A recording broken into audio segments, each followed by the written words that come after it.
What's going on, everybody? It's your favorite dating coach, Elliot Scott from ElliotScottDating.com. And as you see by the title, I actually want to go over a little more universal, not touchy, but personal, personal, deeper connection type of subject. And as you see by the title, it's the lonely Friday and Saturday nights.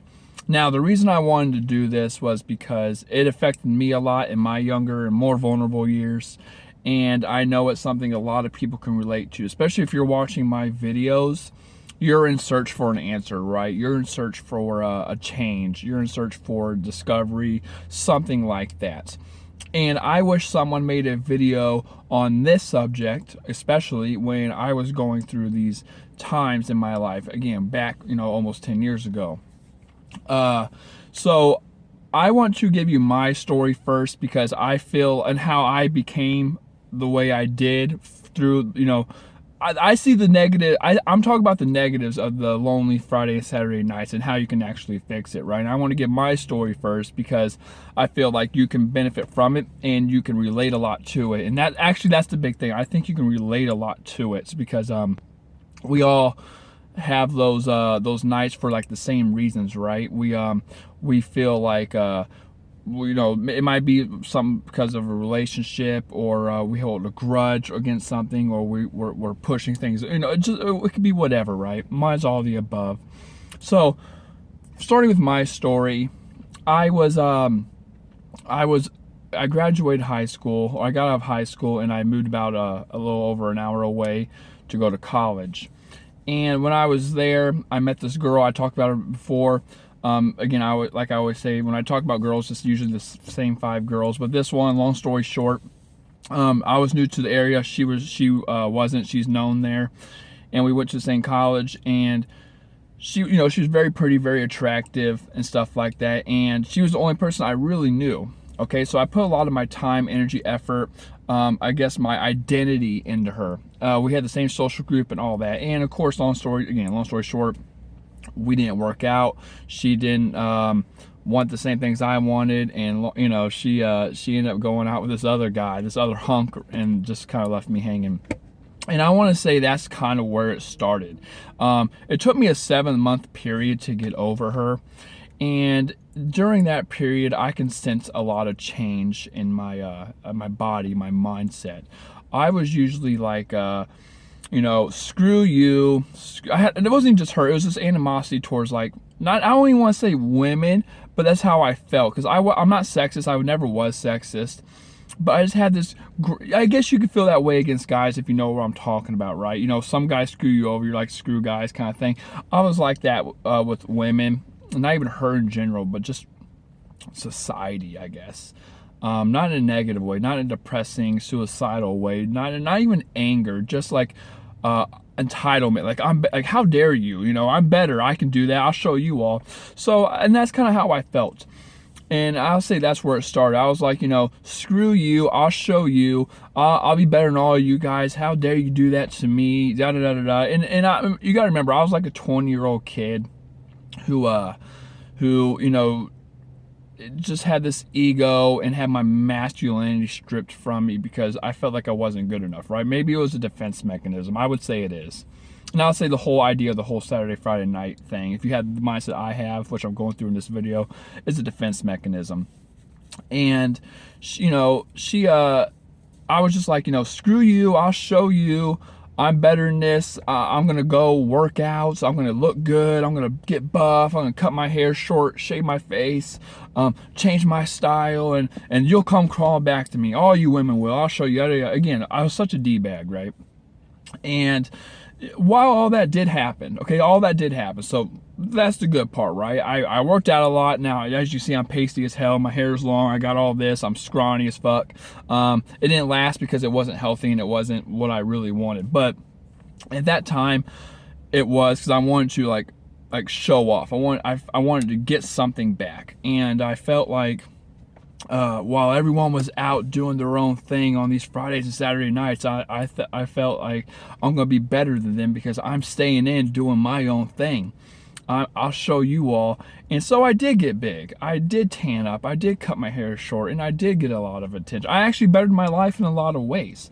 I went to a different school, a better school, a 4-year university. I switched my job, like all these things. But what I didn't realize at that time was I was creating a monster. I was building up this like animosity demon that just hated the whole world. And again, I said hate, but I don't really hate. It's not like I was like an asshole and I just, was just like, fuck this, fuck that. And I had like a temper or anything. It wasn't that. It was just my outlook on society and the world. And this transferred over to my mid-20s when I went to a different, like I said, I went to a different college. And while I accomplished all those things and I was actually over the girl, I still didn't go out a lot. And when I did, it was with the new girlfriend I had at the time, which she was awesome. She was a great girlfriend, nothing against her. She was in a sorority, and whenever she went out, she would obviously drink. And if she didn't want to go out, then her friends would force her out, or she would have a sorority event, or she would go to Panama City Beach, it's a thing here in the States, or a place. And, I felt like I was always surrounded by that. So it got really annoying because I had a mindset about that, right? I had a mindset about the young 20-somethings who would go out and drink and party and have sex and all that. I was like, fuck that shit. I don't want to be a part of any of that because of how I felt in the past with this girl. And again, it only built my animosity, and I didn't want to have anything to do with it. So because I had this big pit, this black hole of hate towards it, so it would only make me stay inside even more. And again, I would just look down upon these people. I would read their Facebooks and Instagram. Well, Instagram wasn't around at that time, but I would read their Facebooks and their Twitters and all these kind of things. I'm like, God, you guys are, I felt like I was better than everybody else, and I wasn't. And I'll read the stuff. I'll be like, you guys are a bunch of fucking losers. You're spending too much time going out, having fun, getting drunk. And what are you going to show for it? That's what I was thinking. Your 20s should have been your time where you work your ass off so you can have fun in your 30s. Again, I had that entitlement. I felt like I was better than them. I was like, I'll show you all. At the end of it all, I'm gonna talk on how great I am on Facebook. I'm gonna show you how much better I am. And I had this really bad negative mindset. And again, I wasn't a fucking D-bag. It wasn't, sorry for all my cussing, I get intense with this subject, but it wasn't like I was like this to everyone's face, right? This is like behind the scenes, like how everyone acts. You don't act like you're not a different person, like you think differently when you're in your room and alone, talking about XYZ, ABC, whatever it is. I still had some friends and all that kind of stuff, and I was still, pretty, I was fun to be around, funny, stuff like that, but I wasn't the same. And actually going back to the friends thing, I actually started pushing everyone away. And I realized over time that I was actually doing the damage to myself, because again, I had that big black hole that I had to fill. And I had that, like, just that gaping pit that just, I was just scarred. And so I would stay in and try, and the thing is, I would use excuses, right? And that's what I don't want you guys to do, or you might be doing. I became a perfectionist. And I think that was the biggest, that's when it really hit me, when I became a perfectionist. Like, I didn't want to go out anymore and I would use excuses. In the beginning, I was doing a lot. I was actually doing a lot.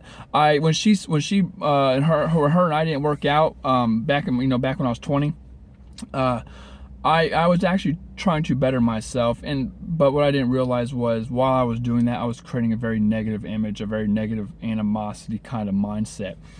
And I became a perfectionist because of it.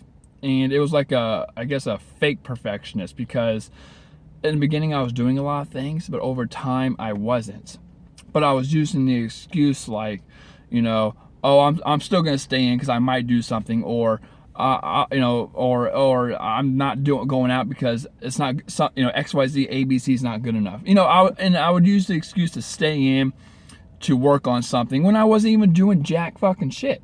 I wasn't doing anything, and that's when it started to get kind of serious, and I guess damaging is because even like I was just making excuses on why I'm inside and everyone else is having fun. And over time, my friends would ask me to go out and hang out and do this and go do that and play. You know, they would always invite me out, but I would say no, no, no, no, because I felt like I was too good to do it, even though I wasn't. And I felt like I had this sense of entitlement, like, I'm not going to hang out with you guys. I'm going to stay inside and do X, Y, Z, A, B, C because I'm going to come out on top. You know, I never said that, but I wasn't doing A, B, C or X, Y, Z anymore. It was just me on like YouTube. You know, I might do it for like 15 minutes, and I was like, screw it, and then be on like YouTube for the rest of the night. Then over time, I was like watching videos like this. So in the beginning, I was doing a lot. And then over time, obviously, it was declining, and I ended up not doing anything. And so my Fridays and Saturdays, you know, now, like we're talking about now, I ended up being the loner on a Friday and Saturday night, and it went on for a while. Like I said, 25, 26. I was always inside. No one invited me to things anymore because I still had good friends, but they just knew never to invite me because I would just turn it down. I would make up some excuse. Oh, I can't. I'm going back home for the weekend. Oh, I can't. I got to wake up early for work tomorrow. You know, stuff like that. And it just really sucked because while I thought I was doing the right thing, like maybe not even the right thing, but protecting myself, I was doing more harm. You know, staying inside and trying to like hide away from society to work on yourself or to build yourself is not the way to do it, I believe. And I don't want you guys going down that same path. And I really wish someone made this video for me when I was going through it. But you know, I learned the hard way, which is just accepting it and actually getting out of your comfort zone and doing something. Because I'm naturally an introvert, right? I'm naturally an introvert. Even before all this, I like staying inside and doing my own thing. I always told people that my ideal life was probably Friends, the TV show, six close homies, maybe not even that, man, 4 or 5, mixed boy girl, whatever, and you guys just staying in, being close, having the time of your life, sharing everything together. You know, you don't have to go out and have fun. You can just stay and chill. That was my ideal lifestyle. And but of course, I kind of ruined that at the time. It's all good now, but at the time, I was pushing everybody away, using the excuse that I was going to stay inside and work on myself because I'm better than everybody and I'm going to come out on top and show you all, just because of this animosity I had from a girl. That's where it started again, and then I tried to work on myself. Then I dated another girl, like I said, who always went out and drinking because she was in a sorority, and then I was always thrown into that, and I was just like, like the things I was seeing out there was just like not for me. I was like, oh, you guys are so immature. Again, I was a fucking deadbeat, dude. I was like, or just like a wet towel, whatever they call it, wet blanket. I was just like, a party pooper. I was like, oh, this is lame. All you guys do is so stupid. You guys drink and like so immature. And I was just like, dude, it really got me when I sat down on a Saturday and I was pushing everybody away, and I was sitting there watching a video from this guy who this is years later when I finally got the video, because I didn't have one back when I was going through like the meat of it. And he was telling me his story, and he was like, I just regret it. I wish I was never like that. I missed out on a lot. Even Kobe Bryant, I think he said that he was going through the same thing. Because how he went straight to how he skipped to college and went straight to the pros.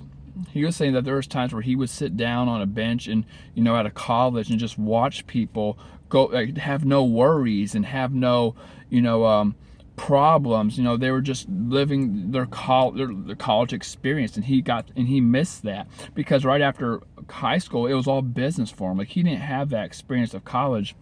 And while I think I did have that experience of college, because my senior year was a really, really good year, and it was an amazing year actually of college, and it kind of saved my ass. But I didn't live my freshman, my sophomore, my junior year up to its full potential.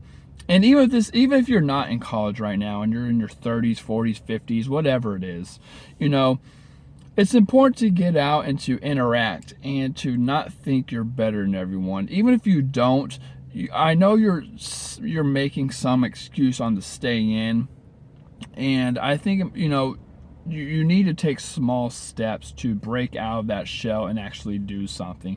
Because the whole reason I'm making this video is because it is damaging, but you don't know it yet.